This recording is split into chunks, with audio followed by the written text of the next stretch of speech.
तो आज की इस गहन चर्चा में हम इतिहास के एक ऐसे मोड़ पर बात करने वाले हैं जिसने न सिर्फ भारतीय उपमहाद्वीप को बल्कि आखिरकार पूरी दुनिया के सोचने के तरीके को बदल दिया। बिल्कुल।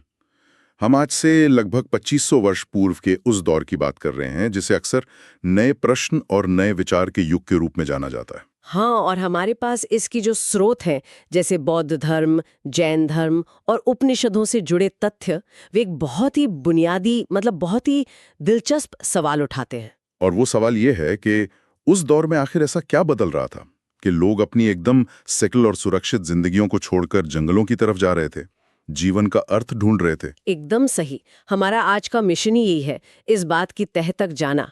सोचिए, एक तरफ सत्ता के शिखर पर बैठे राजकुमार अपना राजपाट छोड़ रहे थे, हाँ, और दूसरी तरफ एक आम भिखारी अपने तड़कों से बड़े बड़े ऋषियों की बोलती बंद कर रहा था। ये महज कुछ धर्मों का उदय नहीं था, ये ज्ञान की एक क्रांति थी। बिल्कुल, एक वैचारिक क्रांति।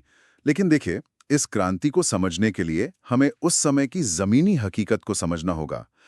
गंगा की घाटी में लोहे का उपयोग बढ़ रहा था। कृषि में क्रांति आ रही थी, रेत। हाँ, कृषि में भारी अधिशेष यानी सरप्लस पैदा हो रहा था, व्यापार बढ़ रहा था, नए नगर बन रहे थे और महाजनपद जैसे विशाल राज्य उभर रहे थे। तो जब समाज में इतनी तेजी से पैसा और पावर बढ़ती है, तो हाँ, पुरानी व्यवस्थाएं तो डगमगाएंगी ही। जाहिर है, जो पारंपरिक वैदिक कर्मकांड थे या जो यज्ञ थे, वो कबीलाई समाज के लिए तो ठीक थे, लेकिन इस नए शहरीकृत समाज के बौद्धिक वर्ग को वो संतुष्ट नहीं कर पा रहे थे। एक तरह का वैचारिक शून्य आ गया था भौतिक समृद्धि के बाद। बिल्कुल, और इसी शून्य को भरने के लिए ये नए दार्शनिक आंदोलन शुरू हुए।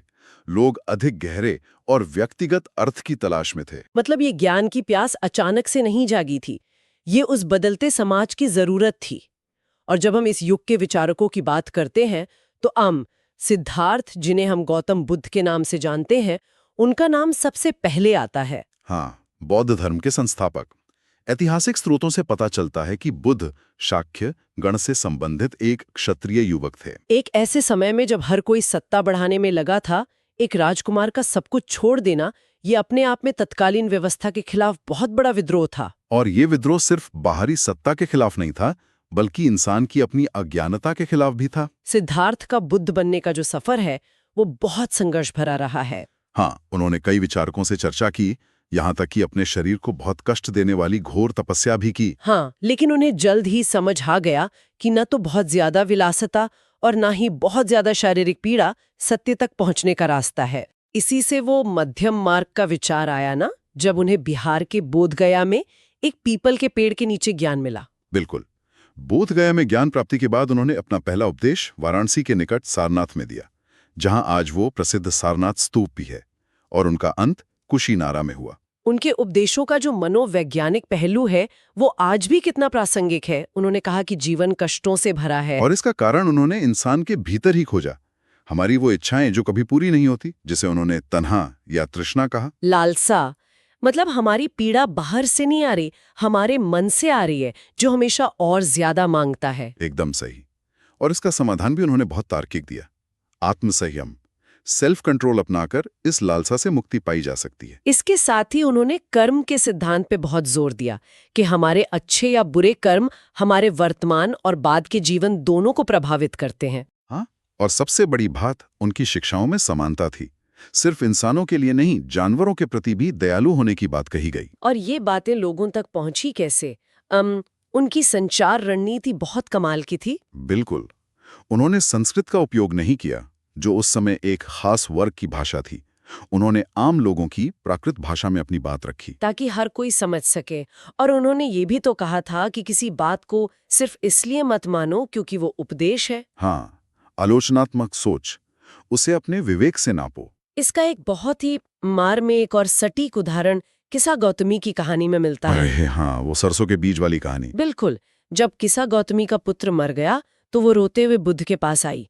बुद्ध ने कोई भारी भरकम दार्शनिक बात नहीं की, उन्होंने बस कहा कि एक मुट्ठी सरसों ले आओ। लेकिन शर्त ये रखी कि वो सरसों ऐसे घर से लानी है जहां कभी किसी की मृत्यु ना हुई हो। और जब वो बेचारी हर घर गई तो उसे समझ आया कि हर घर में किसी न किसी की मौत हुई है। ये मृत्यु की सार्वभौमिक सच्चाई को समझाने का कितना प्रैक्टिकल तरीका था। उसे खुद अनुभव करने दिया कि वो इस दुख में अकेली नहीं है। सच में। लेकिन बुद्ध के दौर में और उनसे थोड़ा पहले भी अन्य चिंतक भी तो थे जो ऐसे ही सवालों से जूझ रहे थे कि मृत्यु के बाद क्या होता है। हाँ, क्या इस दुनिया में कुछ ऐसा है जो स्थायी है?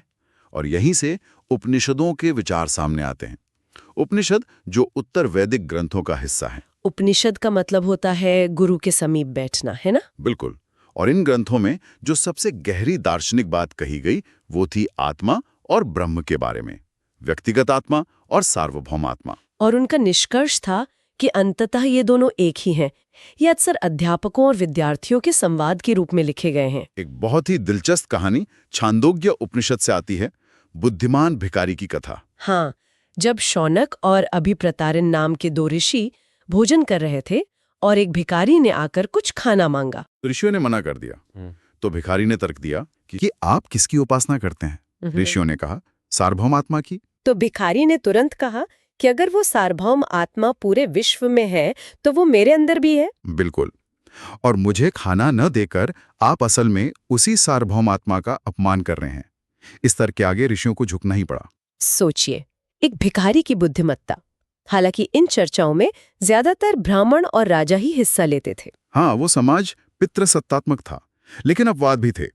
गार्गी जैसी स्त्री विचारक भी थीं जो राज दरबारों के वाद विवाद में हिस्सा लेती थीं। और सबसे बड़ा अपवाद तो सत्यकाम जाबाल का है। हाँ, एक दासी के पुत्र जिसके मन में सत्य जानने की इतनी तीव्र इच्छा थी कि गौतम नामक ऋषि ने सामाजिक नियमों को दरकिनार करके उसे अपना विद्यार्थी मान लिया। ये दिखाता है कि ज्ञान किसी एक वर्ग की जागीर नहीं रह गया था। और मजेदार बात देखिए, इसी युग में व्याकरणविद पाणिनि ने संस्कृत व्याकरण की रचना की। ये मुझे बहुत रोमांचित करता है। उन्होंने स्वरों और व्यंजनों को किसी बीज गणित के फॉर्मूले की तरह सेट कर दिया था। एकदम वैज्ञानिक क्रम में। मतलब उस समय का पूरा बौद्धिक माहौल ही विश्लेषण और तार्किकता से भरा हुआ था। और इसी माहौल में जैन धर्म और वर्धमान महावीर की शिक्षाएं भी उभरी। जैन धर्म के 24वें और अंतिम तीर्थंकर वर्धमान महावीर। हाँ, वो भी बुद्ध की तरह एक क्षत्रिय राजकुमार थे। वज्जी संघ के लिच्छवी राजकुमार। हाँ, और उन्होंने 30 वर्ष की आयु में घर छोड़ा और 12 वर्षों तक अत्यंत कठिन और एकाकी जीवन बिताया। बुद्ध ने मध्यम मार्ग चुना था, लेकिन महावीर का मार्ग कठोर तपस्या का था। बहुत कठोर। उनकी सबसे प्रमुख शिक्षा थी अहिंसा, मतलब किसी भी जीव को कष्ट न देना, उसकी हत्या न करना। उनका मानना था कि सभी जीव जीना चाहते हैं, सभी के लिए जीवन प्रिय है। और जैन शब्द भी तो जिन से निकला है, जिसका अर्थ है विजेता, जिसने अपनी इंद्रियों को जीत लिया हो। लेकिन अनुयायियों के लिए जीवन शैली बहुत सख्त थी। भिक्षा मांगना, सादा जीवन, पूर्ण ईमानदारी, ब्रह्मचर्य। और पुरुषों को तो वस्त्रों सहित सब कुछ त्यागना पड़ता था।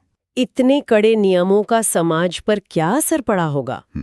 किसानों के लिए तो ये बहुत मुश्किल रहा होगा। बिल्कुल। किसानों के लिए इन नियमों का पालन करना असंभव था, क्योंकि फसल उगाते समय कीड़े मकोड़ों का मरना स्वाभाविक था। तो इसीलिए जैन धर्म को मुख्य रूप से व्यापारियों का समर्थन मिला। हाँ, क्योंकि उनके काम में ऐसी कोई मजबूरी नहीं थी।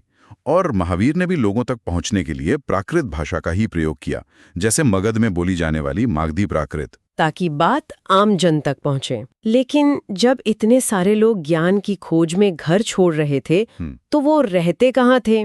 उनका गुजारा कैसे होता था? इसके लिए संघ बनाए गए, घर त्यागने वालों का संगठन। बौद्ध ग्रंथ विनय पिटक में इसके नियम बहुत अच्छे से लिखे हैं। पुरुषों और स्त्रियों के लिए संघ में अलग अलग व्यवस्था थी। भिक्खु और भिक्खुनी, जो साधु के लिए प्राकृत शब्द हैं। हाँ, और हर कोई बस ऐसे ही संघ में शामिल नहीं हो सकता था। नियम थे कुछ। बिल्कुल। बच्चों को माता पिता से, दासों को अपने स्वामी से और कर्जदारों को अपने देनदारों से अनुमति लेनी पड़ती थी। मतलब वो समाज का पूरा ढांचा नहीं तोड़ रहे थे।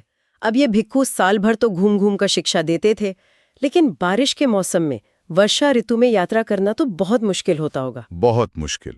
इसलिए उनके लिए स्थायी शरणस्थल बनाए गए, जिन्हें विहार कहा गया। विहार। हाँ, शुरुआत में ये लकड़ी के बनते थे, फिर ईंटों के बनने लगे, और पश्चिमी भारत में तो कुछ विहार पहाड़ियों को काटकर बनाए गए, जैसे महाराष्ट्र की कार्ले गुफाएं। बिल्कुल। और इन विहारों के लिए जमीन अक्सर अमीर व्यापारी या राजा दान में देते थे। और समय के साथ बौद्ध धर्म का बहुत विस्तार हुआ, महायान शाखा का उदय हुआ, जिसमें काफी बदलाव आए, जैसे बुद्ध की मूर्तियां बननी शुरू हो गई और बोधिसत्व में आस्था बढ़ी, मतलब ज्ञान पाकर भी दुनिया में रुकना, दूसरों की मदद के लिए। हाँ, और जो पुराना रूप था थिरवाद, वो श्रीलंका, म्यांमार और दक्षिण पूर्व एशिया में काफी फैला। इस ज्ञान की ख्याति इतनी थी कि चीनी तीर्थयात्री भी भारत आने लगे। फैशियन, श्वेनतांग, इत्सिंग। श्वेनसांग ने तो बिहार के नालंदा का बहुत विस्तृत वर्णन किया है, जो उस समय का बहुत प्रसिद्ध बौद्ध विद्या केंद्र था। नालंदा के नियम तो बहुत सख्त थे न? इतने सख्त कि द्वारपाली अंदर आने वालों से ऐसे कठिन प्रश्न पूछते थे कि 10 में से 7-8 लोग तो उत्तर ही नहीं दे पाते थे। मतलब सिर्फ सबसे बेहतरीन दिमागी अंदर जा सकते थे।